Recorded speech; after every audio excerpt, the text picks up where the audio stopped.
Hey guys, a very warm welcome to my YouTube channel. और आज जो मैंने वीडियो अपलोड किया है आपके लिए, it is the need of the hour. और ये वीडियो टॉक्स अबाउट कारो 2020। May 22 examinees, please listen very very carefully. Karo 2016 is outdated now and now exam point of view से Karo 2020 is most important. तो आपको बहुत ध्यान से सुनना है ये लेक्चर मैंने एक शॉर्टकट लेक्चर बनाया है कारो को लर्न करने के लिए, ताकि मैं आपको 30 to 40 मिनट्स में कारो के सारे पॉइंट्स अच्छे से रिवाइज करवा दूं, कारो 2020 आपको दिमाग में क्लियर करवा दूं। The intention is just for the exam point of view, एक बार आपको कारो 2020 की क्या क्या बातें लर्न रखनी है, कैसे पढ़ना है, ये मैंने इस लेक्चर में कवर किया है। तो चलिए बिना टाइम वेस्ट करे, क्योंकि exams are on the head, शुरू करते हैं हमारा कारो 2020 का रिवीजन। कारो 2016 में 16 पॉइंट्स थे, कारो 2020 में टोटल 21 पॉइंट्स है जो हमको लर्न करने हैं। कुछ पॉइंट्स चेंज हुए हैं, कुछ नए ऐड हुए हैं, कुछ पुराने रिपोर्टिंग पॉइंट्स चले गए हैं। तो आप कारो 2016 का एप्लीकेबिलिटी याद रखिए, क्योंकि वो एज इट इज कारो 2020 में सेम है कि कारो कौन सी कंपनीज पर एप्लीकेबल है। बाकी जो पॉइंट्स है एक बार हम नए सिरे से सुनेंगे, समझेंगे, एनालाइज करेंगे, रिवाइज करेंगे और एक फास्ट तरीके से कंप्लीट करेंगे। तो 100% attention on the screen, because on the screen in front of you is कारो 2020। कारो 2020 राइट। तो कंपनीज ऑडिटर्स रिपोर्ट ऑर्डर, कारो का फुल फॉर्म है ये। कारो 2020 ये 25 फरवरी को लॉन्च हुआ था 2020 में, लेकिन हमारे एग्जाम पॉइंट ऑफ व्यू से ये अभी मई 2022 के एग्जामिनेशंस में आया है, लागू हुआ है। तो कंपनीज ऑडिटर्स रिपोर्ट होता क्या है ये आप लोगों को ऑलरेडी पता है, मैं आपको अच्छे से मेरे मेन लेक्चर्स में सिखा चुकी हूँ कि companies auditor report order is an order issued by central government. ये एक सेंट्रल गवर्नमेंट से इशूड ऑर्डर है और इस ऑर्डर में लिखा है कि कुछ कंपनीज के ऑडिटर को अपनी ऑडिट रिपोर्ट में ऑडिट रिपोर्ट में टोटल 21 पॉइंट्स के ऊपर रिपोर्टिंग करनी है। देखिए लिखा है companies auditors report order has been, please see on the screen on the notes, has been notified by ministry of corporate affairs ने ये लॉन्च किया है, जहां पर सेक्शन 143 सबसेक्शन 11 में ऑडिटर को बोला गया है क्या, आफ्टर कंसल्टेशन विद NFRA, कि कंपनी की जो ऑडिट रिपोर्ट है उसमें टोटल 21 पॉइंट्स पर एक्स्ट्रा रिपोर्टिंग होगी। That the Caro 2020 will apply to every report made by the auditor under section 143 subsection 11. 143 is your statutory audit. ये इंटरनल ऑडिटर या expert या इन लोगों पे नहीं लगेगा, ये स्टैट्यूटरी ऑडिटर पर ऑर्डर है। और लिखा है 1 अप्रैल 2019 के बाद ये कारो 2020 एप्लीकेबल होगा, लेकिन ये ऑफिशियल गैजेट में अभी आया है। सो कारो 2020 अंडर सेक्शन 143 सबसेक्शन 11 सेज कि सेंट्रल गवर्नमेंट ने एक ऑर्डर लॉन्च किया, NFRA से बातचीत करके लॉन्च किया, और उस ऑर्डर में ये लिखा कि उस कंपनी जिस पर कारो एप्लीकेबल है उनकी ऑडिटर्स रिपोर्ट में एक स्टेटमेंट ऐड होगा। कौन सा स्टेटमेंट? कारो का statement on 21 points. So CARO is issued for the companies auditor to include in his audit report. वो अपनी ऑडिट रिपोर्ट में प्रिंसिपल एसोसिएशंस पे रिपोर्ट करेगा, स्पेसिफिक इंक्वायरीज पे रिपोर्ट करेगा, और अगर कारो उस कंपनी पर एप्लीकेबल है तो उस कंपनी पर इन 21 पॉइंट्स पर रिपोर्टिंग करेगा। Right, so this is the definition of कारो। अब अगर मैं कारो की एप्लीकेबिलिटी की बात करूं तो इट इज सेम लाइक कारो 2016। फिर से अगर मैं वो चीज बनाऊं आपके लिए, द पैराग्राफ वाइज कारो अनाउंसमेंट, तो देखिए कारो के ऑर्डर को 4 पैराग्राफ्स में डिवाइड किया जा सकता है, para 1, para 2, para 3 and para 4। Para 1 talks of applicability of कारो, कारो किन किन कंपनीज पर एप्लीकेबल है। पैरा 2 सेज कि पैरा 1 वाली कंपनीज को क्या करना है, पैरा 1 वाली कंपनीज को पैरा 3 के 21 पॉइंट्स पर रिपोर्ट करना है। 21 पॉइंट्स पर रिपोर्ट करना है। What is para 3 saying? The most important, those 21 points जिस पर कंपनी का ऑडिटर अपनी ऑडिट रिपोर्ट में रिपोर्टिंग करेगा। 21 पॉइंट्स एंड पैरा 4 सेज कि अगर 21 पॉइंट्स में कहीं पर ऑडिटर ने क्वालिफिकेशन, रिजर्वेशन, एडवर्स कमेंट, कोई नेगेटिव कमेंट ऐड किया है तो उसको क्या देना पड़ेगा? रीजन देना पड़ेगा. Have to give reasons on qualification, reservation, adverse comments and negative comments. So these are the 4 paragraphs of Caro. ये 4 पैराग्राफ है, पैरा 1, 2, 3 and 4. एप्लीकेबिलिटी ऑफ कारो 2020 में तुम लोगों को लोड लेने की बिल्कुल भी जरूरत नहीं है, क्योंकि जो कारो 2016 था गाइस, वो ही 2020 में एप्लीकेबिलिटी है, सेम है एज इट इज है. अगेन पैरा 2 इज सेम जो 2016 में लिखा था. क्या लिखा था कि पैरा 1 में जो जो कंपनीज पर कारो एप्लीकेबल है ना, उनको पैरा 3 के 16 रिपोर्टिंग पॉइंट्स पर रिपोर्ट करना है. तो सिमिलरली कारो 2020 में क्या लिखा हुआ है कि जो पैराग्राफ नंबर 1 में एप्लीकेबल कंपनीज है, जिन पर कारो एप्लीकेबल है, उनको इन 21 पॉइंट्स पर रिपोर्ट करना है. कारो का पैरा नंबर 3 दोज 21 पॉइंट्स जिस पर हम अपना समय इन्वेस्ट करने वाले हैं, बहुत इंपॉर्टेंट है, जो हम शुरू कर ही रहे हैं. एंड पैराग्राफ नंबर 4 तो बहुत सिंपल है कि अगर कारो रिपोर्टिंग में किसी भी 21 पॉइंट्स में से किसी भी पॉइंट पर अगर ऑडिटर ने कोई गलती, कमी, मिसस्टेटमेंट, कोई क्वालिफिकेशन, कोई रिजर्वेशन निकाला है, कोई नेगेटिव कमेंट, कोई एडवर्स कमेंट दिया है, तो ऑडिटर को क्या देना पड़ेगा? ऑडिटर को देना पड़ेगा reason. So these are the definition part, procedural aspects of Caro. Now if I talk about applicability of Caro, तो I will not spend much time because it is the same thing. तो Caro की applicability में ये लिखा है कि Caro is applicable on every company, including a foreign company.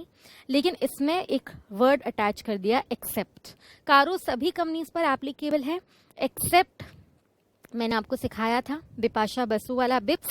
B से banking company पर नहीं लगता कारो, इंश्योरेंस कंपनी पर कारो नहीं लगता, सेक्शन 8 कंपनी पर कारो नहीं लगता, 1 पर्सन कंपनी पर कारो नहीं लगता, स्मॉल कंपनी पर कारो नहीं लगता, और ऐसी प्राइवेट कंपनी जो ना तो किसी पब्लिक की होल्डिंग है ना सब्सिडरी है, और जिन्होंने 3 कंडीशंस सेटिस्फाई करी है, ऑल 3 कंडीशन सेटिस्फाइड, तो उन पर कारो नहीं लगेगा. और वो कंडीशंस क्या है? 1 करोड़, 1 करोड़ एंड 10 करोड़. तीनों कंडीशन साइमल्टेनियसली सेटिस्फाई हुई है. तो मैम ये 1 करोड़, 1 करोड़ और 10 करोड़ की क्या कंडीशन है? तो ऐसी प्राइवेट कंपनी जिसका paid up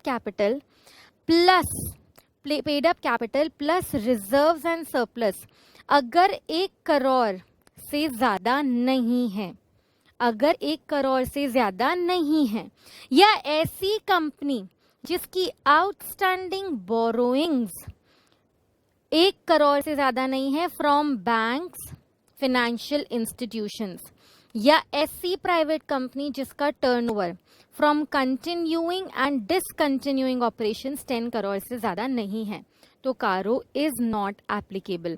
the CARO is not applicable on BIPs. B क्या है? Banking company. आई क्या है? Insurance company. पी क्या है? Private company. एस क्या है? Section 8 company. और उसके अलावा स्मॉल कंपनीज और ओपीसी पर भी कारो एप्लीकेबल नहीं है. अच्छा, कौन सी प्राइवेट कंपनी पर कारो एप्लीकेबल नहीं है? वो प्राइवेट कंपनी जो तीनों कंडीशन सेटिस्फाई करती है. कौन सी तीनों कंडीशंस? 1 करोड़, 1 करोड़ एंड 10 करोड़ वाली, कि 1 करोड़, 1 करोड़ 10 करोड़ से ज्यादा नहीं है. क्या नहीं है? Paid up capital plus reserves and surplus, outstanding borrowings from banks and financial institutions and turnover. अगर ये तीनों कंडीशन साइमल्टेनियसली सेटिस्फाई होती है तो इस प्राइवेट कंपनी पर कारो is not applicable. I hope I have made it clear.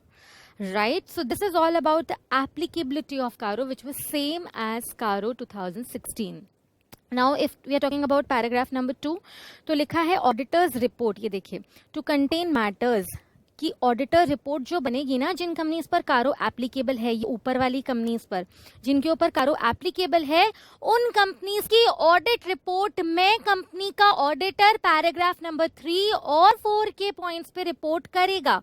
तो पैराग्राफ नंबर 3 में वो 21 पॉइंट्स है और पैराग्राफ नंबर 4 में रीजंस है अगर ऑडिटर ने कोई बुराई करी है तो ये पॉइंट्स हम कवर कर चुके हैं। And now we will start with the most important point जिसके लिए मैंने ये वीडियो बनाया है, कारो 2020 के मैटर्स। वो 21 पॉइंट जो आपके एग्जाम में कहीं से भी पूछे जा सकते हैं। तो प्लीज बहुत शांति से सुनिएगा, मैं एक एक पॉइंट को इलैबोरेट करके लेकिन एक फास्ट मोड से आपके लिए क्लियर करूंगी। Right, let's start the discussion. Okay, तो पहला पॉइंट है आपका फिक्स्ड एसेट्स का।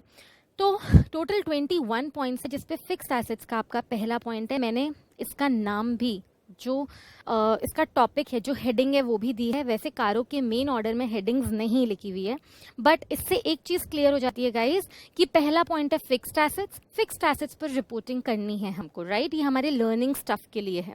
Now if I talk about fixed assets, तो फिक्स्ड एसेट्स पे क्या रिपोर्टिंग करनी है? तो सिंपल तरीके से लिखा है कि क्या कंपनी ने प्रॉपर रिकॉर्ड्स बनाए हैं। ये देखिए, proper records showing full particulars of quantitative details of plant, property and equipments. The point is very very simple. मैं आपके लिए छोटा सा ड्राफ्ट भी बना देती हूँ इसमें। The number 1 point is fixed assets, और फिक्स्ड एसेट्स में सिंपल तरीके से क्या लिखा है? फिक्स्ड एसेट्स में लिखा है point number A, weather company has maintain proper records, whether company has maintained proper records showing full particular of quantity and situation of all plant, property and equipments। क्या company ने adequate proper records बनाए हैं जिसमें time to time उन्होंने assets के quantity के बारे में भी और सिचुएशन के बारे में भी डिस्क्लोज किया है। क्वांटिटी क्यों? टू नो कितनी एसेट्स, कितनी मशीन्स पड़ी है, और सिचुएशन क्यों? कहाँ कहाँ कौन कौन सी एसेट्स लोकेटेड है। तो बाकी सारी चीज़ें तो आएगी रिकॉर्ड्स में, उसके अलावा क्वांटिटी और सिचुएशन के बारे में भी डिस्क्लोजर है या नहीं है। So this is your first point. हो सकता है कोई asset accounts point of view से जीरो हो गई है, हो सकता है कोई एसेट फुली डेप्रिसिएटेड हो, फुली अमोर्टाइज्ड हो, लेकिन फिर भी कंपनी में मौजूद है और काम आ रही है, तो फिर हम उसको रिकॉर्ड्स में डिस्क्लोज करेंगे। कि कोई पर्टिकुलर मशीन है जो फुली डेप्रिसिएट तो हो चुकी है बट अभी भी पड़ी है, ऐसी चीज़ों के बारे में भी डिस्क्लोजर कारों में करना है। Moving on to fixed assets का second point. The second point says whether these plant property equipments have been, simple language में लिखा है physically verified by the management। क्या मैनेजमेंट ने समय समय पर इनका फिजिकल वेरिफिकेशन किया है एट रीजनेबल इंटरवल? अगर फिजिकल वेरिफिकेशन करते दौरान कोई मटेरियल डिस्क्रिपेंसी देखी है तो whether they have been properly dealt in the books of accounts और नॉट। तो the second reporting point is very simple, which talks about physical verification of plant, property, equipments। कि physical verification कौन करता है? By management. हमेशा physical verification management करेगा, auditor नहीं करेगा। ऑडिटर को auditor is just to express opinion on the financial statements. कहाँ पर कौन सी कितनी एसेट्स पड़ी है वो मैनेजमेंट की ड्यूटी है। तो वेदर मैनेजमेंट ने क्या समय समय पर फिजिकल वेरिफिकेशन किया है at, very important word is mention, reasonable interval. CARO ये नहीं कहता कि हर हफ्ते चेक करो, हर महीने चेक करो, रीजनेबली आप चेक कर रहे हो या नहीं कर रहे हो। और उसके अलावा अगर आपने फिजिकल वेरिफिकेशन किया है, अगर मैनेजमेंट ने फिजिकल वेरिफिकेशन किया है तो क्या मैनेजमेंट ने, whether management has noticed, whether management, I am highlighting the screen, whether management has noticed, simple language में, मटीरियल डिस्क्रिपेंसीज। मटीरियल डिस्क्रिपेंसी मतलब कमी, गलती नोटिस करी है। अगर नोटिस करी है तो वेदर, क्या उनको सही तरीके से प्रॉपरली डेल्ट किया है या नहीं किया है, प्रॉपरली डेल्ट विथ इट और not. This is your fixed assets का second point. Physical verification has been done by the management at reasonable intervals. If yes, कोई गलती अगर मिली है, कोई डिस्क्रिपेंसी मिली है, कोई गलती मिली है, तो उसको प्रॉपर्ली डेल्ट किया है या नहीं. Moving on to the third point. Third point specifically talks about immovable property. The whether the title deeds, ownership deeds of immovable property, where the company is lessee and lease agreements were executed in favor of lessee, disclosed in the financial statements in name of the company. तो क्या company के नाम पे कोई immovable property है, तो क्या company ने उसे अपने नाम से खरीदा है या नहीं. तो C points basically talks about your immovable property.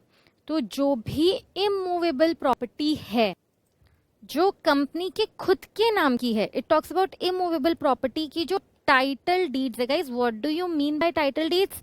It is the ownership documents. तो ownership documents are in name of the company. क्या ये कंपनी के नाम पर है या नहीं है? पॉइंट यही तो है.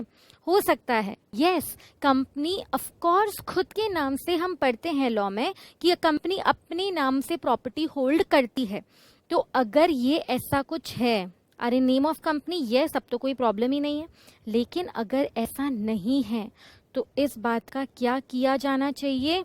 एडिक्वेट डिस्क्लोजर, किसके नाम से है and everything. See it's mentioned, let's read it together कि अगर कंपनी की कोई इमूवेबल प्रॉपर्टी है, of course other than lease वाली property are held in the name of the company.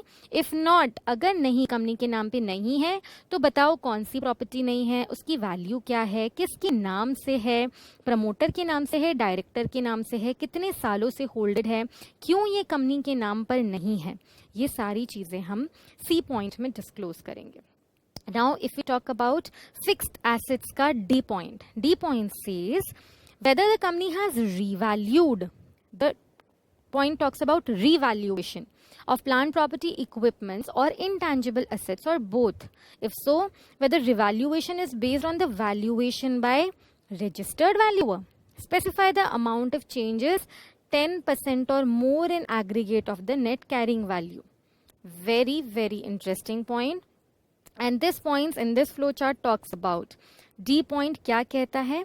It talks about revaluation. Company ने अपने plant property equipments का revaluation करवाया है. किससे करवाया है? ऐसे वैसे किसी पर्सन से नहीं, बल्कि एक रजिस्टर्ड वैल्यूअर से करवाया है. और हुआ क्या है? रजिस्टर्ड वैल्यूअर से करवाया है और the change, the amount of change in revaluation. और पता है रिवैल्यूएशन करते टाइम कितना चेंज आया है? 10% और मोर इन इट्स एग्रीगेट. टोटल मिलाकर 10% से ज्यादा चेंजेस आए हैं इन नेट कैरिंग वैल्यू. तो हमको ये चेंज क्या करना पड़ेगा? This change has to be disclosed. Simple language में ये पॉइंट है. ये प्लांट प्रॉपर्टी इक्विपमेंट्स के 4 पॉइंट्स मैंने आपको समझा दिए हैं flow chart point of view से. पॉइंट ये कहता है कि अगर आपने प्लांट प्रॉपर्टी की रिवैल्यूएशन करवाई है रजिस्टर्ड वैल्यूअर से और जो चेंज आया है वो टोटल एग्रीगेट जो नेट कैरिंग वैल्यू है प्लांट प्रॉपर्टी इक्विपमेंट्स की, सिंगल नहीं, एग्रीगेट, उसके 10% से ज्यादा चेंजेस आए हैं रिवैल्यूएशन में. अपवर्ड्स भी आ सकते हैं, डाउनवर्ड्स भी आ सकते हैं. Revaluation includes both. जब भी हम रिवैल्यूएशन की बात करते हैं, it can be increase decrease कैसे भी, बट चेंजेस 10% और मोर, तो इस चेंज को डिस्क्लोज एडिक्वेटली करना पड़ेगा.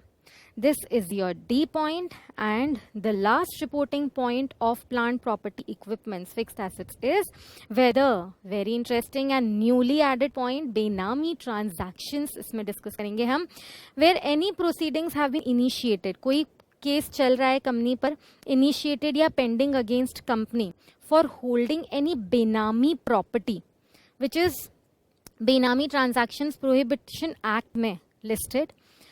If so whether company has appropriately disclose the details और नॉट, क्या कंपनी ने ऐसी कोई प्रॉपर्टी होल्ड करी है जो बेनामी है। What do you mean by benami? Benami का मतलब होता है transactions in which property is transferred to one person for consideration paid by another. Simple language में बोलूं तो ए की प्रॉपर्टी थी, ए ने बी को प्रॉपर्टी बेची, बी बायर है, लेकिन बी ने खुद के नाम से रजिस्ट्रेशन नहीं कराकर सी के नाम से रजिस्टर करवा दिया। रजिस्ट्रेशन इसके नाम से करवाया, रजिस्टर्ड एज सेलर। तो देखिए ट्रांजैक्शन जहां पे प्रॉपर्टी वन पर्सन यानी ए से ट्रांसफर हुई है for consideration paid by another, consideration तो ए ने बी ने पे किया, लेकिन प्रॉपर्टी किसको गई? सी को गई।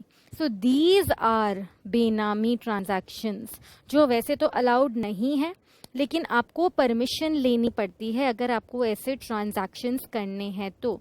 Does company have specific permission for it? बेनामी ट्रांजैक्शंस एक्ट में हमें ये पॉइंट डिस्क्लोज करना होगा। इस पॉइंट को अगर मैं शॉर्ट में लिखती हूँ आप लोगों के लिए इस फ्लो चार्ट में, अगर आप कॉपी कर रहे हैं तो ये ट्रांजैक्शंस जाता है, यहाँ पर हम रिपोर्ट करें किसको? बेनामी ट्रांजैक्शंस को। कोई बेनामी ट्रांजैक्शन हुआ है of immovable property, of immovable property, तो पॉइंट सिर्फ ये ही कहता है वेदर डिस्क्लोज्ड और नॉट, वेदर डिस्क्लोज्ड और नॉट, वेदर एनी प्रोसीडिंग, अगर कोई भी ट्रांजैक्शन हुआ है, बेनामी ट्रांजैक्शन हुआ है और उसके खिलाफ कोई प्रोसीडिंग चल रही है, प्रोसीडिंग चालू हो चुकी है, तो इस चीज के बारे में हमने एडिक्वेटली अपने फाइनेंशियल स्टेटमेंट्स में डिस्क्लोज करा है या नहीं करा है। दिस इज बेनामी ट्रांजैक्शन, तो इसको डिस्क्लोज करना बहुत इंपॉर्टेंट है। और ये आपका पहला पॉइंट, फिक्स्ड एसेट्स। थोड़ा सा लेंदी है गाइस, लेकिन यही लेंदी है, बाकी सब थोड़े थोड़े छोटे पॉइंट्स हैं, लेकिन ये आपका adequate flow charting on fixed assets. If you move on to second point talks about inventory, और वो छोटा सा पॉइंट है इन्वेंट्री। सेम थिंग्स लिखी हुई है कि अगर इन्वेंट्री पर रिपोर्ट करना है तो क्या मैनेजमेंट ने फिजिकल वेरिफिकेशन किया था एट रीजनेबल इंटरवल। अगर रीजनेबल इंटरवल पर फिजिकल वेरिफिकेशन किया था, ऑडिटर के हिसाब से वेरिफिकेशन अप्रोप्रिएट था, तो कोई प्रॉब्लम नहीं है। अगर वेरिफिकेशन करते करते कोई भी गलती, कमी दिखी है जो 10% ऑफ द वैल्यू से ज्यादा है, तो उसको प्रॉपर्ली डील किया है या नहीं बुक्स ऑफ अकाउंट्स में। तो छोटा सा पॉइंट था इन्वेंट्री का कि time to time physical verification management ने किया है या नहीं, एट रीजनेबल इंटरवल करा है या नहीं। Physical verification by management at reasonable interval अगर करा है तो point number 1, whether appropriate, auditor check करेगा क्या अप्रोप्रिएट है या नहीं, कम तो नहीं है। और अगर डिस्क्रिपेंसी यानी गलती, कमी नोटिस्ड इज 10% और मोर, तो डिस्क्लोज्ड और नॉट, प्रॉपर्ली डेल्ट विथ और नॉट। कोई कमी, कोई गलती, कोई स्टॉक खराब हो रहा है उसके बारे में, ये सारी चीजें हम एडिक्वेटली डिस्क्लोज करेंगे। तो second point is all about inventory, इसका फर्स्ट पॉइंट। और इसका सेकंड पॉइंट ये है कि इन्वेंट्री के बारे में ही रिपोर्ट करना है। Again, whether during any point of time during the year company has been sanctioned working capital limit, कब? In excess of ₹5 crore from bank financial institution on the basis of security of the current assets.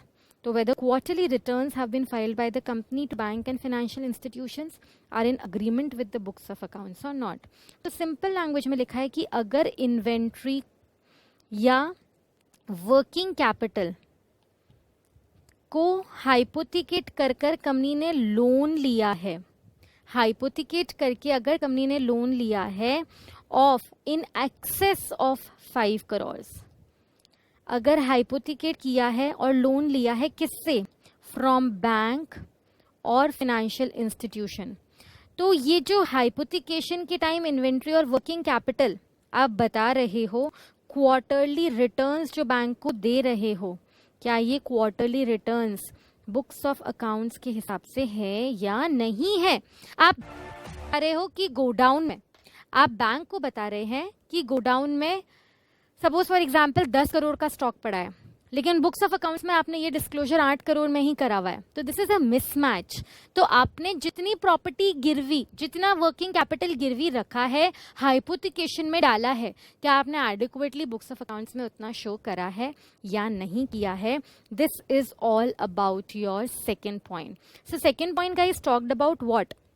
अगर मैं इसी flow chart में continue करूं तो second point talked about your inventories, और inventories में दो चीज़ों पे रिपोर्टिंग करनी थी।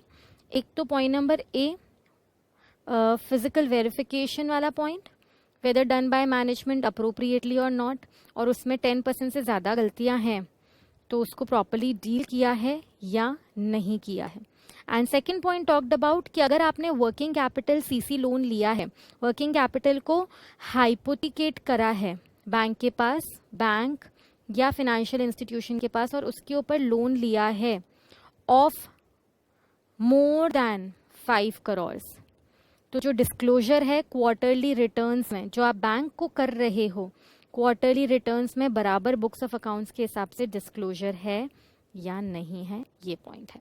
Second point talks about inventory. Now if you talk about third point after inventory, it's all about, it's a very simple point, बहुत मतलब इसमें आपको दिमाग लगाने की जरूरत नहीं है, सिंपल पॉइंट है। कंपनी ने पूरे साल में कुछ लोन्स प्रोवाइड करे हैं क्या?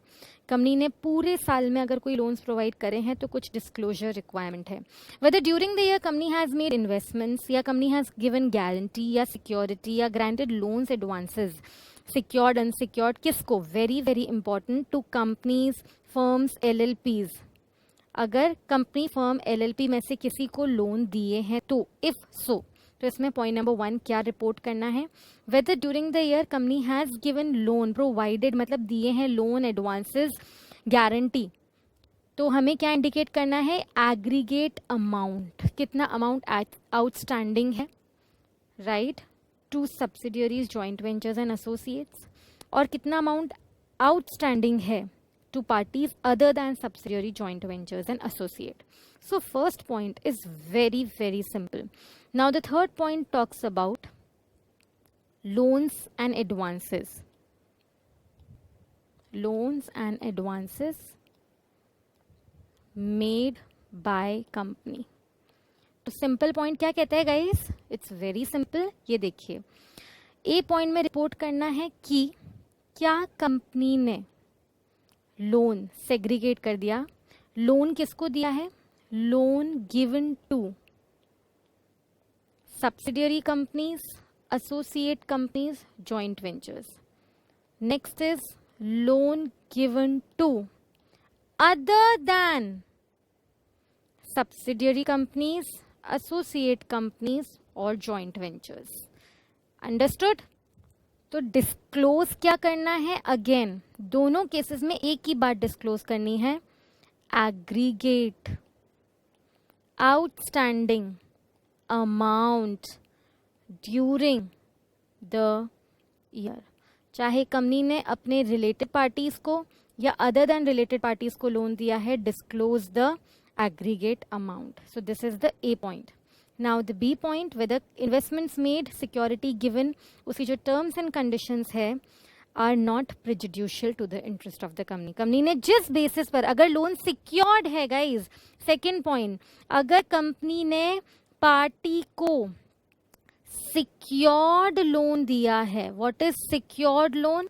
सिक्योर्ड लोन मतलब लोन सिक्योरिटी के बेसिस पे दिया है, तो उसके टर्म्स एंड कंडीशंस फेयर है या नहीं है, are not prejudicial to the interest of the company, right? Third point, in respect of loans and advances, whether schedule of repayment of principal and interest have been stipulated and whether receipts are regular or not. Very simple point.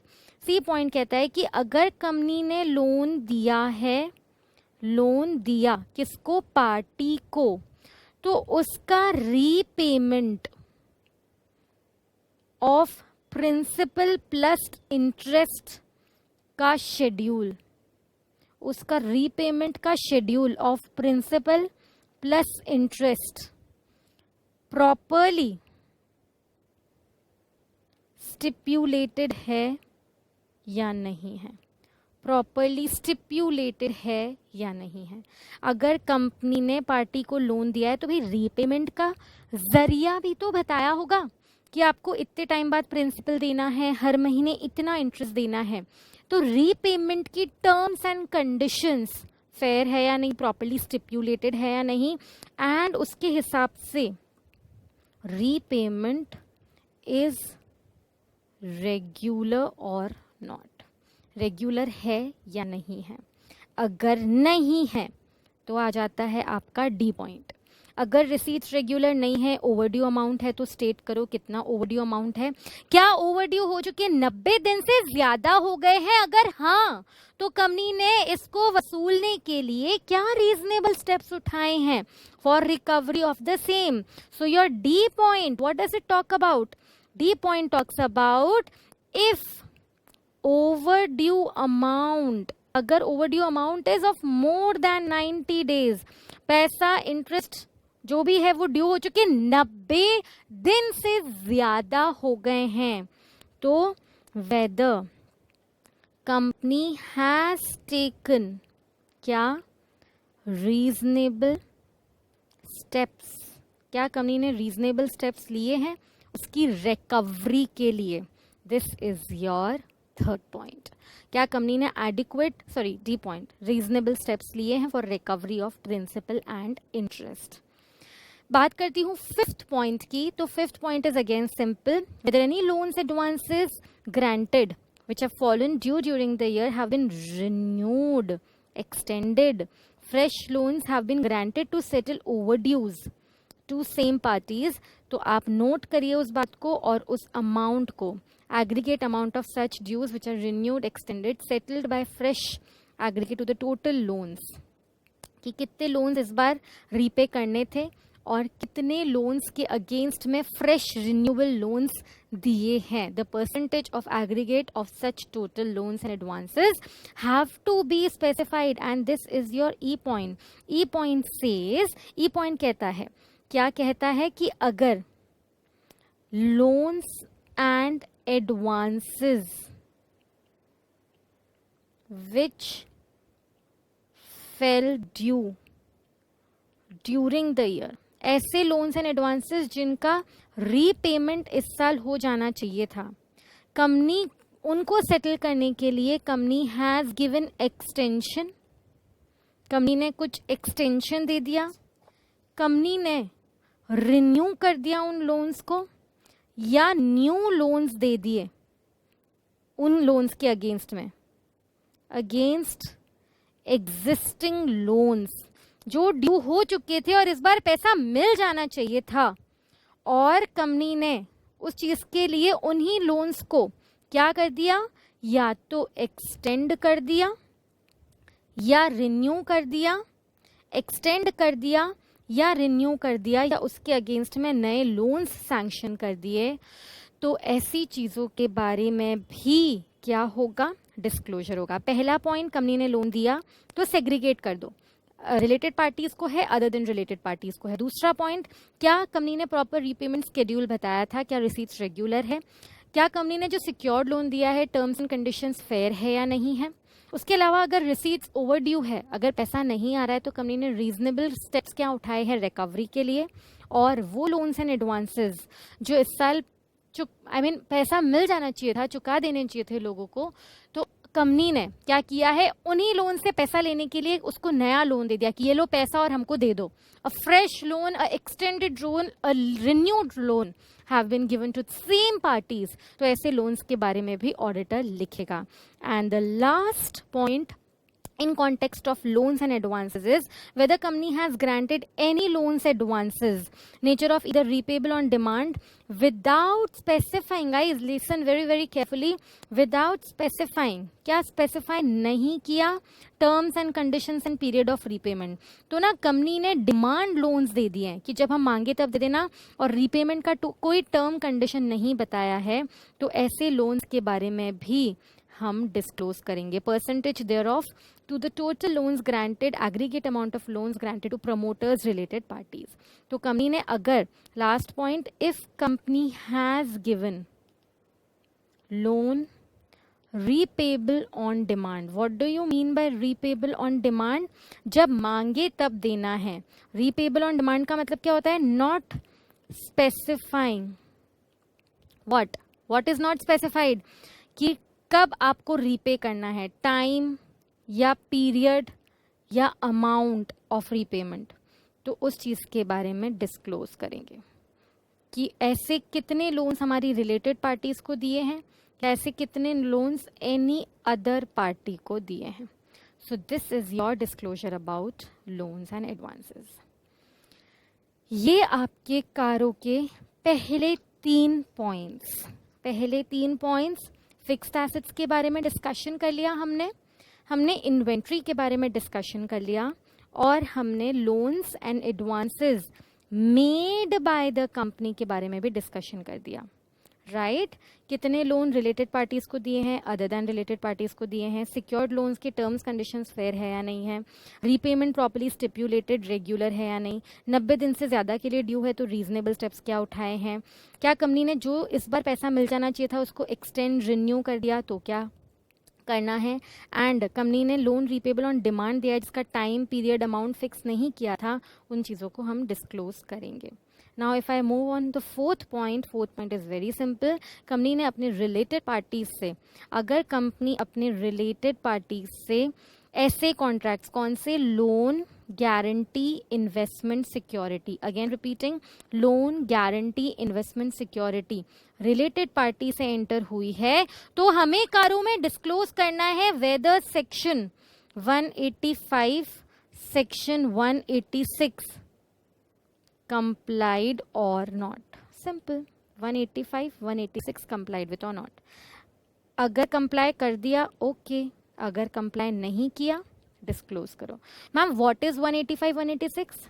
185, 186 says अगर company related party से loan आदान प्रदान करती है, guarantee आदान प्रदान करती है, रिलेटेड पार्टीज में इन्वेस्ट करती है या सिक्योरिटी देती है, तो you need a special resolution, a board resolution for same.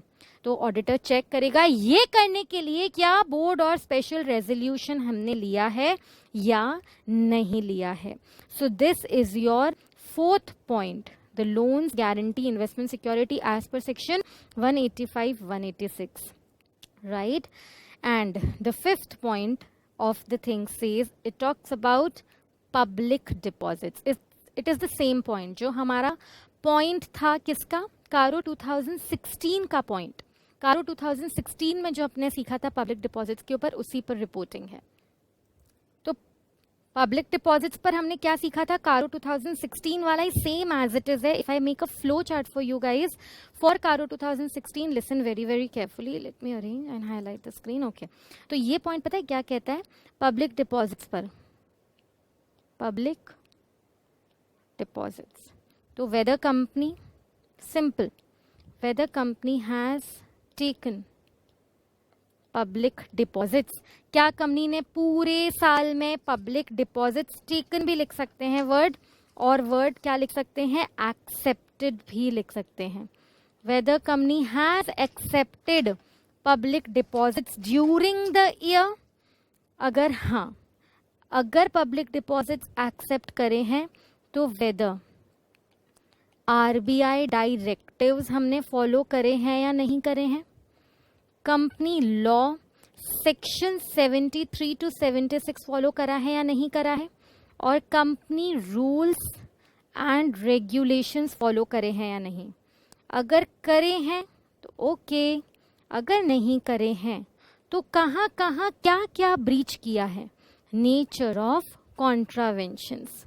और अगर ब्रीच करने के चक्कर में, अगर ब्रीच करने के चक्कर में हमें कोई ऑर्डर मिला है, order has been passed by CLB या NCLT, RBI या एनी कोर्ट, अगर हमें कोई ऑर्डर, पेनल ऑर्डर मिला है, पेनल्टी ऑर्डर, क्योंकि हमने ब्रीच किया है प्रोविजन को, दिस इज पेनल, हाँ, penalty order by company law board. मतलब अगर कंपनी लॉ तोड़ते हैं तो CLB, NCLT, RBI के डायरेक्टिव्स तोड़ते तो RBI और कोर्ट रूल्स एंड रेगुलेशंस पर एक्शन ले सकता है. तो अगर हमने कुछ तोड़ा है, ब्रीच किया है, तो क्या कॉन्ट्रावेंशन मिले हैं, क्या उसको हमने कंप्लाई करा है या नहीं करा है. सिंपल पॉइंट है, क्या कंपनी ने पूरे साल में, weather company has accepted public deposits, तो क्या जब कंपनी ने पब्लिक डिपॉजिट एक्सेप्ट किए थे तो आरबीआई के directives section 73 to 76 rules regulations follow करे या नहीं करे, if not what were the contraventions, कोई ऑर्डर पास हो चुका है क्या सीएलबी एनसीएलटी से, क्या उसको कंप्लाई करा है या नहीं करा है, right. So this is your 5th point of reporting. तो हमने कितने पॉइंट्स डिस्कस कर लिए गाइस अभी तक? फर्स्ट पॉइंट हमने डिस्कस किया था फिक्स्ड एसेट्स, सेकंड पॉइंट हमने डिस्कस किया था inventory, third point loans and advances जो कंपनी ने दिए हैं, fourth point loan guarantee investment security under section 185 186 complied with और not, fifth point public deposits, and sixth point is very छोटा सा point which talks about cost records. अगर company को central government ने ऑर्डर दिया है, अगर कंपनी को सेंट्रल गवर्नमेंट ने ऑर्डर दिया है कि 148 के अंदर में कॉस्ट रिकॉर्ड्स बनाओ, तो कंपनी को बनाना पड़ेगा। Whether maintenance of cost records have been ordered by central government, तो अगर हाँ तो क्या कंपनी ने बनाए हैं या नहीं बनाए हैं। सिंपल, क्या लिखा है सेंट्रल गवर्नमेंट ने सेक्शन 148 के अंदर में, section 148 cost audit cost accounts में सेंट्रल गवर्नमेंट ने ऑर्डर किया है क्या कंपनी को, order to company for maintaining cost accounts, तो क्या कंपनी ने बनाए हैं ऐसे अकाउंट्स या नहीं बनाए हैं, whether company has made and maintained such accounts और not. So these are the first 6 reporting points of CARO guys जो अभी हमने डिस्कस करे हैं, जो बहुत बहुत इंटरेस्टिंग है। अभी 6 हुए हैं, 21 में से 6 points have been discussed, these were important. अब अगले 6 पॉइंट्स हम अगले लेक्चर में डिस्कस करेंगे, तब तक आप इतना पढ़िए और रिवाइज करिए। सो टोटल 19 पॉइंट्स अभी बाकी है, 21 में से हमने 6 पॉइंट्स डिस्कस कर लिए हैं, तो अभी 15 पॉइंट्स बाकी है जो हम अगले लेक्चर में डिस्कस करेंगे। Bye guys, till then take care.